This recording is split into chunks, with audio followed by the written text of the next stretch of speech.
ఇప్పుడు కేవలం 7,999 up to 10 kgs వరకు బరువు తగ్గి అధిక బరువు నుంచి వచ్చే ప్రధాన సమస్యలను దూరం చేసుకోండి. హీరో హీరోయిన్స్ ఉంటే ఇంట్లో ఉంటారు, లేదంటే సెట్స్ లో ఉంటారు.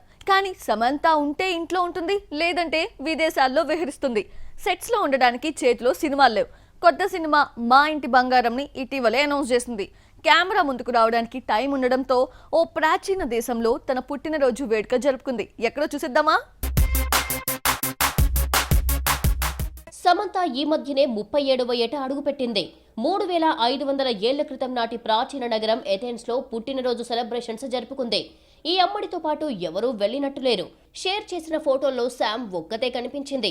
చైతూతో డివోర్స్ తర్వాత విదేశాల్లో ఎక్కువ టైం గడిపేస్తోంది. తెలుగు హీరో హీరోయిన్లలో మహేష్ ఎక్కువగా ఫారెన్ ట్రిప్స్ వేస్తూ ఉంటాడు. మహా అయితే అమెరికా లేదంటే యూరప్ వెళ్తే, సమంత మాత్రం ప్రపంచ దేశాలన్నిటినీ చుట్టేస్తోంది. ఖుషీ తర్వాత శామ్ నటించే తెలుగు సినిమాను 2 ఏళ్ల గ్యాప్ తీసుకుని ప్రకటించింది. పుట్టినరోజు సందర్భంగా నెక్స్ట్ నటించే సినిమా టైటిల్ తో పాటు మోషన్ పిక్చర్ రిలీజ్ చేసింది.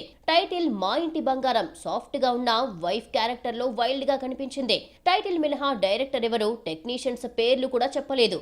ఈ లెక్కన ఇప్పట్లో ఈ సినిమా మొదలయ్యే అవకాశం లేదు.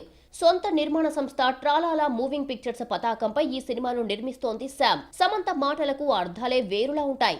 దేని గురించి మాట్లాడినా గతంలో ప్రేమ, పెళ్లి, డివోర్స్ గురించి ఇండైరెక్ట్ గా కౌంటర్ వేస్తూ ఉంటుంది. పుట్టినరోజు సందర్భంగా పోస్టు చేసిన ఫోటోల్లో ఓ బొమ్మ కన్నీరు కార్చింది.